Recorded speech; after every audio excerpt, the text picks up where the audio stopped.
A Wagner incision is made at the junction of the glabrous and non-glabrous skin, curving ulnarly at the proximal edge of the CMC joint, blending into the wrist flexion crease. The thenar musculature is reflected in an ulnar direction, exposing the underlying thumb CMC capsule.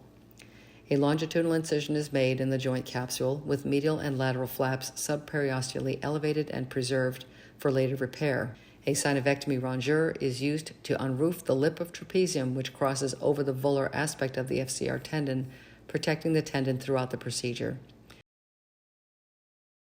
The trapezium is subperiosteally dissected with a number 15 blade to excise all capsular ligamentous attachments. The trapezium is removed in entirety with a combination of a periosteal elevator and a rongeur to grasp and remove the trapezium. Following trapeziectomy, the arthroplasty space is inspected to ensure that all osteophytes are removed. Anatomic exposure reveals the base of thumb metacarpal, the base of index metacarpal facet just radial to the FCR insertion, the FCR tendon, the trapezoid,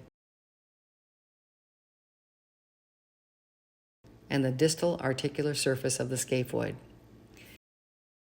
A 0.062-inch K-wire pilot hole is made in the index base facet, angled distally, slightly dorsally, and towards the center of the index metacarpal shaft. The surgeon could consider obtaining a fluoroscopic view to confirm the proper angle of the pilot hole. The index anchor is inserted into the pilot hole and advanced distally and slightly dorsally into the base of index metacarpal, aiming towards the center of the index metacarpal shaft. The surgeon should use one hand to palpate the volar and dorsal aspects of the index metacarpal shaft to obtain spatial orientation to guide the anchor properly. The anchor is advanced until the laser line on the index driver is just buried into the metacarpal hole to ensure that the head of the anchor is buried into bone. After the index anchor is fully deployed, the silicone O-ring is removed, the foam block in the index driver which contains the thumb anchor is pushed out, and sutures are unwound from the driver handle. The thumb anchor is removed from the foam block and placed down on the operative field. The index driver is gently toggled to release it from the index anchor. Tension is then applied evenly to both limbs of the sutures to ensure firm anchor purchase within the index metacarpal. The thumb metacarpal is hyperextended to deliver the articular base from the incision. This can also be held with a Holman retractor if desired.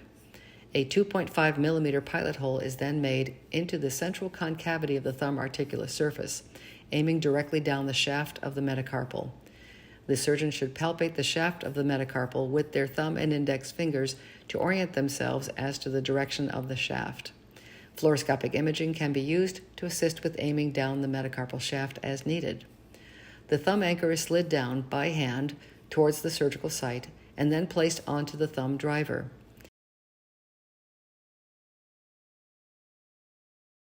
Slight suture tension is applied as the anchor is guided further towards the pilot hole.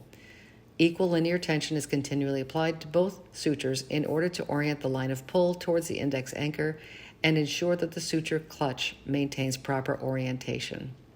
The anchor is partly deployed into the pilot hole, leaving one anchor thread visible as continual tension is being applied. The assistant is instructed to hold the thumb in adduction and very slight longitudinal distraction force. The surgeon may use their thumb to gently push and approximate the base of thumb towards base of index metacarpal while tightening the suture construct.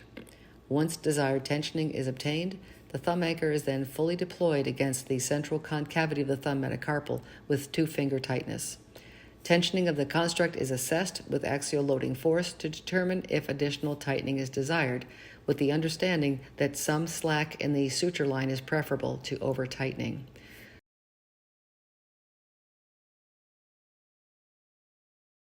Three to four square knots are then tied and trimmed within the arthroplasty space.